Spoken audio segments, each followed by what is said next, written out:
Hello दोस्तों, आज हम बात करेंगे थर्मोडायनेमिक्स में जीरोथ लॉ ऑफ थर्मोडायनेमिक्स के बारे में, टेम्परेचर के बारे में, टेम्परेचर स्केल के बारे में और टेम्परेचर स्केल की जो प्रॉपर्टीज रहती हैं उनके बारे में। तो लेट्स बिगिन। ठीक है, तो सबसे पहले हम बात करते हैं थर्मोडायनेमिक्स में किसकी, zeroth law of thermodynamics.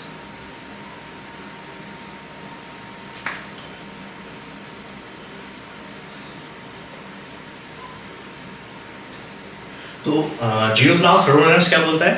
Zeroth law मतलब फर्स्ट लॉ नहीं है, सेकंड लॉ नहीं है, सीधा जीरोथ लॉ है। जीरोथ लॉ मींस जहां से बिगिनिंग हो रही है थर्मोडायनेमिक्स की। थर्मोडायनेमिक्स की बिगिनिंग कहां से होती है? टेम्परेचर से। Thermo means heat, heat means temperature.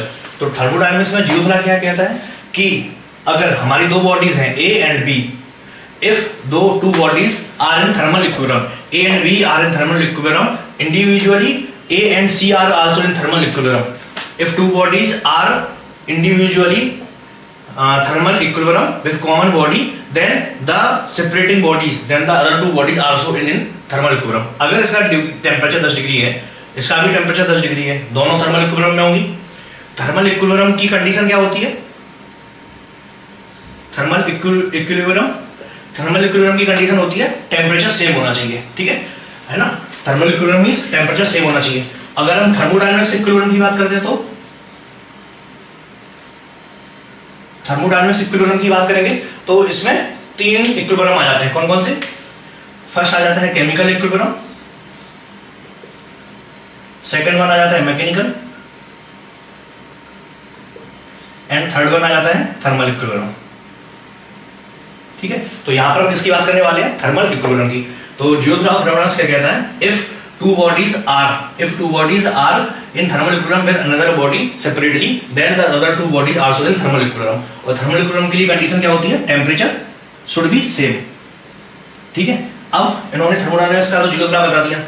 ठीक है, अब इसका हेल्प कहां पे हम ले सकते हैं? तो साइंटिस्टों ने सोचा कि भाई देखो, हमने जीरोथ लॉ ऑफ थर्मोडायनेमिक्स को बना दिया कि अगर दो बॉडीज हैं, सपोज ये बॉडीज है, ये बॉडीज है, इसका टेम्परेचर हमें पता है, इसका टेम्परेचर हमें पता है 10 डिग्री है, इसका नहीं पता। लेकिन एक और बॉडी है, ए जी जो है, ए इसके साथ थर्मल इक्विलिब्रियम में, ए इसके साथ थर्मल इक्विलिब्रियम में, हमें इसका टेम्परेचर पता है, मान लीजिए इसका 10 डिग्री है, तो हम बोल सकते हैं इसका भी 10 डिग्री होगा। ठीक है, अब ये तो उन्होंने सिंपल बता दिया। अब इन्होंने एक और दिया कि अगर दो बॉडी इक्विलिब्रियम में है, इसका 10 डिग्री है तो इसका भी क्या हो जाएगा? दोनों का टेम्परेचर सेम हो जाएगा। ठीक है, तो चलो ठीक है, साइंटिस्ट को ये पता चल गया। अब इसका यूज कहाँ किया जाए? तो इसका यूज किया जा सकता है कि अगर हमें किसी एक का टेम्परेचर पता है और अगर हम किसी दूसरी सब्जेक्ट को उसके साथ थर्मल इक्विलिब्रियम में ला दें तो क्या हो जाएगा? उसका भी टेम्परेचर हमें पता चल जाएगा। तो हमने क्या किया, साइंटिस्ट ने कह दिया यहाँ पे पानी रख दिया। ठीक है, पानी रख दिया और यहाँ पे थर्मामीटर लगा दिया। थर्मामीटर में मान लिया जो मरकरी थर्मामीटर है उसमें टेम्परेचर आ गया 20 डिग्री। तो हम क्या बोल सकते हैं? पानी का भी टेम्परेचर 20 डिग्री है। सिमिलर वे में जब जो हम हॉस्पिटल्स में जाते हैं तो थर्मामीटर लगाते हैं, तो थर्मामीटर में मान लिया 37 डिग्री सेंटीग्रेड आया, तो वो 37 डिग्री सेंटीग्रेड किसका टेम्परेचर होगा? हमारी बॉडी का होगा। तो यही सिमिलर वे में जीरोथ लॉ ऑफ थर्मोडायनेमिक्स का यूज किया जाता है। किसके लिए? थर्मामीटर के लिए। ठीक है, अब थर्मामीटर के लिए हम जीरोथ लॉ का यूज करेंगे। फिर इन्होंने बोला कि जीरोथ लॉ ऑफ थर्मोडायनेमिक्स में हमें थर्मामीटर बनाना है। तो पहले 1954 में के पहले, बिफोर 1954 एंड आफ्टर 1954, हमें दो कॉन्सेप्ट पढ़ना होता है। तो क्या होता है? बिफोर 1954 एसआई जो थे, स्टैंडर्ड यूनिट जो होती है ना, एसआई के हिसाब से क्या होता था कि जो टेम्परेचर है वो क्या है? प्रेशर के प्रोपोर्शनल है। ठीक है, तो हमें क्या है? दो प्रॉपर्टी का यूज करना पड़ता है, टेम्परेचर और प्रेशर।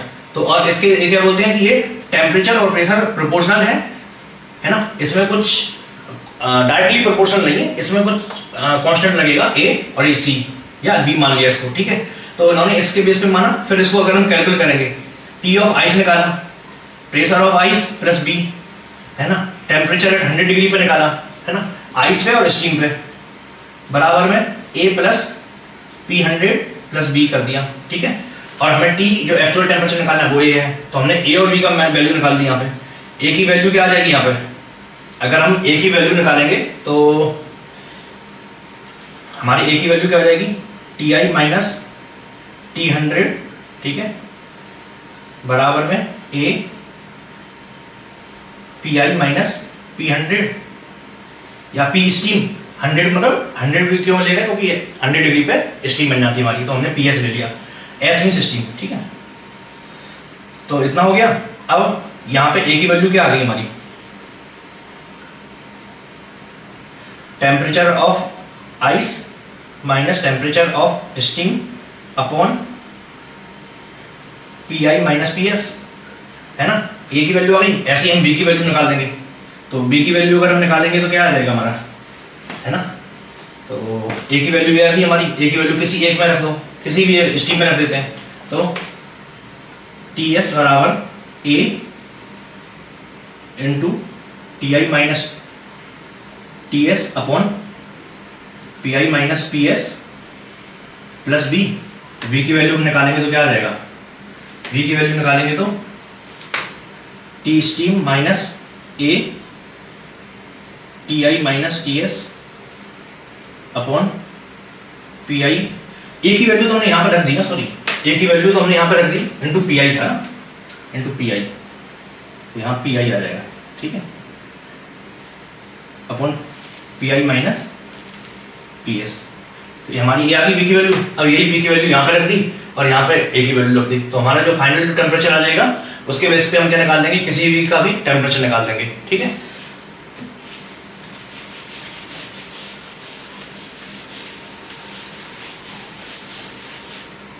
ठीक है, ये आगे डेरिवेशन होगा। ऐसे हमारा 1954 से पहले क्या बोला, यहाँ पे बस केवल इतना याद रखने वाली चीज है कि जो हम पहले टेम्परेचर मानते थे वो AP प्लस B मानते थे, ठीक है। टेम्परेचर प्रोपोर्शनल टू प्रेशर होता था, लेकिन उसमें हम एक कांस्टेंट जोड़ते थे, ठीक है। लेकिन अभी 1954 के बाद क्या बोल दिया कि जो ट्रिपल पॉइंट रहता है, ट्रिपल पॉइंट ऑफ वाटर रहता है, वो कितना रहता है 0.01 डिग्री सेल्सियस, ठीक है। तो अगर हम केल्विन में बोलेंगे तो 273.16 केल्विन, क्योंकि 273.15 क्या होता है हमारा, 0 डिग्री सेल्सियस बराबर होता है ना ये, ठीक है। तो ट्रिपल पॉइंट पे हमारा प्रेशर टेम्परेचर कितना रहेगा, इतना रहेगा। ट्रिपल पॉइंट पे प्रेशर भी हमें पता है, ट्रिपल पॉइंट पे हमें ट्रिपल पॉइंट एक ऐसा पॉइंट है वाटर का जहाँ पे सॉलिड, लिक्विड और गैस तीनों स्टेट इक्विलिब्रियम में होती हैं, ठीक है। तो वो टेम्परेचर कितना होता है उसका ट्रिपल पॉइंट का 0.01 डिग्री सेल्सियस। तो यहाँ पे T बराबर इतना आ गया और यहाँ पे इतना रहता है। इसमें क्या बोलते हैं, T proportional to P, T is equal to P CP आ गया, बस हो गया, B की जरूरत ही नहीं है इसमें। तो हमारा इसमें जो टेम्परेचर रहता है डायरेक्ट P के प्रोपोर्शनल है, तो हम इसको डायरेक्टली निकाल देते हैं, ठीक है। जीरो ग्राफ थर्मोडायनेमिक्स में हम किसका यूज करते हैं, थर्मामीटर बनाने के लिए। बिफोर 1954 हमें 2 पैरामीटर की जरूरत होती थी और आफ्टर 1954 हमें केवल एक ही की जरूरत है। हमने मान लिया T बराबर CP है, तो ट्रिपल पॉइंट पे जो टेम्परेचर है बराबर C into pressure of triple point, ठीक है। तो C की वैल्यू क्या आ गई, temperature of triple point upon pressure of triple point, ठीक है। अब हमें किसी एक प्रेशर पे T बराबर निकालना है, तो क्या हो जाएगा, temperature at triple point upon pressure at triple point into P, जो अभी P चल रहा है वो, बस हो गया। इसके बेस पर हम अपना जो अभी करंट का टेम्परेचर है वो आप मेजर कर सकते हैं आफ्टर 1954, ठीक है। अब ये तो हमारे थर्मामीटर की बात हो गई है कि हम थर्मामीटर का कैसे यूज करते थे बिफोर 1954 एंड आफ्टर 1954। बिफोर 1954 हमें 2 कांस्टेंट थे और आफ्टर 1954 हमें केवल एक ही था, तो हमारा केवल ट्रिपल पॉइंट के बेस पे ही हम इसको कैलकुलेट कर सकते थे, ठीक है। अब नेक्स्ट आती है किसकी, थर्मामीटर की बात, है ना। जैसे जैसे टेक्नोलॉजी एडवांस हुई वैसे वैसे थर्मामीटर का यूज क्या होता है, टेम्परेचर मेजर करने के लिए, ठीक है। तो थर्मामीटर के कॉन्सेप्ट भी बदलते चले गए। तो रेसिस्टेंस थर्मामीटर भी होता है, थर्मोकपल भी होता है, कांस्टेंट प्रेशर थर्मामीटर होता है, कांस्टेंट वॉल्यूम थर्मामीटर होता है, ठीक है। मेजर हमारी यही ये 4 ही है, ठीक है। रेजिस्टेंस थर्मामीटर, क्योंकि हम जानते हैं R रेजिस्टेंस बराबर क्या होता है, R T प्लस 0 कांस्टेंट होता है ना, ऐसा कुछ है ना। तो रेजिस्टेंस थर्मामीटर जो रहता है, क्योंकि जैसे हमारा टेम्परेचर बढ़ेगा, रेजिस्टेंस भी हमारा बढ़ता चला जाता है, ठीक है। तो इसी प्रॉपर्टी का यूज करके हम कौन सा थर्मामीटर बनाते हैं, रेजिस्टेंस थर्मामीटर बनाते हैं, ठीक है। थर्मोकपल में क्या होता है, थर्मोकपल में हम सीबेक इफेक्ट का यूज करते हैं। सीबेक इफेक्ट का। सीबेक इफेक्ट में क्या होता है, दो डिसिमिलर मेटल होती हैं, जैसे दो डिसिमिलर मेटल है, इनको अगर हम आपस में कनेक्ट कर देंगे और एक एंड पे हीट करेंगे, एक एंड पे कोल्ड करेंगे, तो इनके बीच में ईएमएफ जनरेट हो जाता है। क्या जनरेट हो जाता है? ईएमएफ, इलेक्ट्रोमैग्नेटिक फोर्स जनरेट हो जाता है। और इस ईएमएफ को हम मेजर कर लेते हैं तो हमें टेम्परेचर पता चल जाता है। एक कोल्ड एंड का टेम्परेचर हमें पता है, या एक एंड का टेम्परेचर पता है, एक एंड का नहीं है, तो हम एक एंड के टेम्परेचर का नहीं पता है, जितना हमें वोल्टेज जनरेट हुआ उसके बेस पे हम कैलकुलेट कर लेते हैं। किससे? ईएमएफ के थ्रू। कांस्टेंट प्रेशर थर्मामीटर, इसमें क्या होता है, हमारा एक लिक्विड भरा होता है ना, और इसका प्रेशर हमारा कांस्टेंट रहता है। अब जितना ज्यादा इसमें वॉल्यूम एक्सपांड करेगा, है ना, जितना ज्यादा वॉल्यूम एक्सपांड करेगा वो हमारा, उससे हमें टेम्परेचर पता चल जाएगा। कांस्टेंट वॉल्यूम, हमारा वॉल्यूम कांस्टेंट है ना, वॉल्यूम कांस्टेंट है, इसको हम आगे हीट करेंगे तो क्या होगा, इसका प्रेशर इंक्रीज होगा। तो कांस्टेंट वॉल्यूम में वॉल्यूम कांस्टेंट रहेगा और प्रेशर हमारा इंक्रीज होता रहेगा। हम एक एक करके इनको थोड़ा समझते हैं अच्छे से, ठीक है।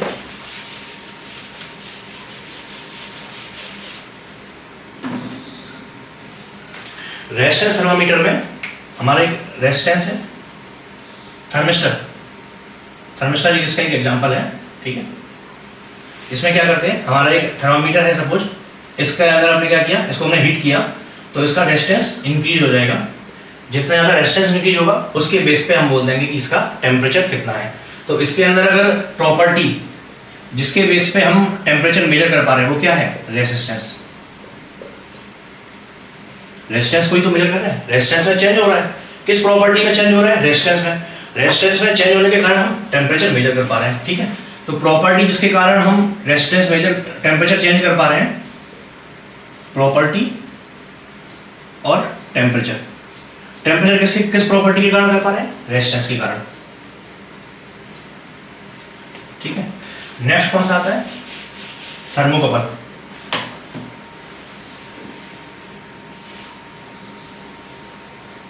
नेक्स्ट कौन सा है, थर्मोकपल।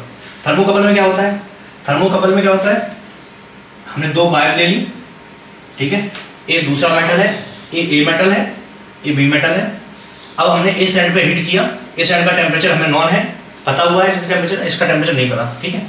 अब क्या किया, इसके अंदर एक ईएमएफ जनरेट होगा, वोल्टेज डिफरेंस के कारण ईएमएफ जनरेट होगा, और इस ईएमएफ के कारण क्या होगा, हमने इस ईएमएफ को मेजर कर लिया, ईएमएफ है कितना, और तो हमें पता चल गया कि इसका टेम्परेचर क्या होगा, ठीक है। तो थर्मोकपल में किसका यूज करते हैं, वोल्टेज का।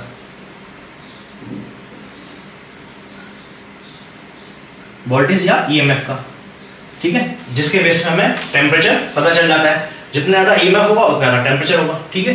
ये तो हमारा थर्मामीटर हो गया, थर्मोकपल वाला। नेक्स्ट कौन सा आता है, कांस्टेंट वॉल्यूम।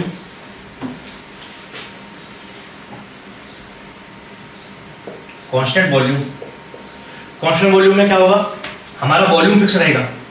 जैसे कंट्रोल वॉल्यूम हमारा इतना है, इसके अंदर हमने लिक्विड भरा हुआ है या कुछ गैस भरी हुई है, इसको हम हीट करेंगे और फिर हम इसका प्रेशर मेजर कर लेंगे, ठीक है।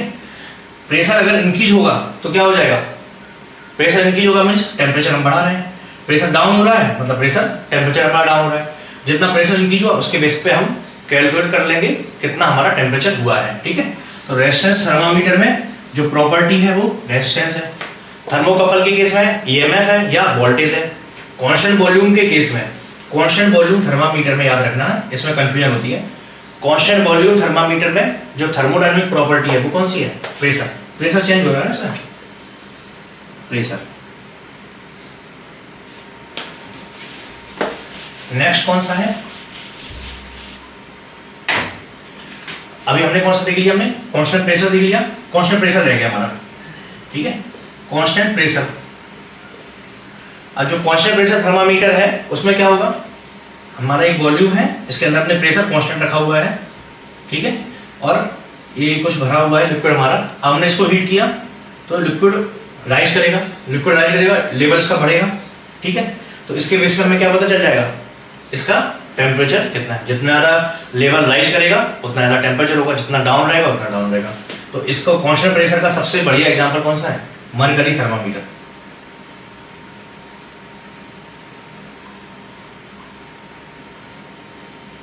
ठीक है। मरकरी थर्मामीटर है जिसको हम नॉर्मली ह्यूमंस के लिए यूज करते हैं। तो कांस्टेंट प्रेशर थर्मामीटर है। इसमें क्या होता है, किसके बेस पे वॉल्यूम एक्सपांड करता है ना, लेवल राइज करता है या वॉल्यूम बढ़ता है। तो कांस्टेंट प्रेशर की किस में जो प्रॉपर्टी है वो कौन सी है, वॉल्यूम है। तो इन दोनों में जरूर कंफ्यूजन हो जाती है।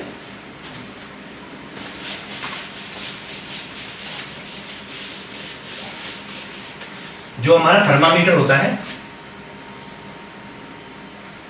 थर्मामीटर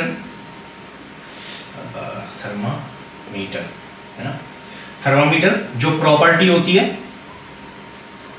और जो थर्मामीटर का टाइप है, ठीक है। तो अगर हमारा रेजिस्टेंस थर्मामीटर होगा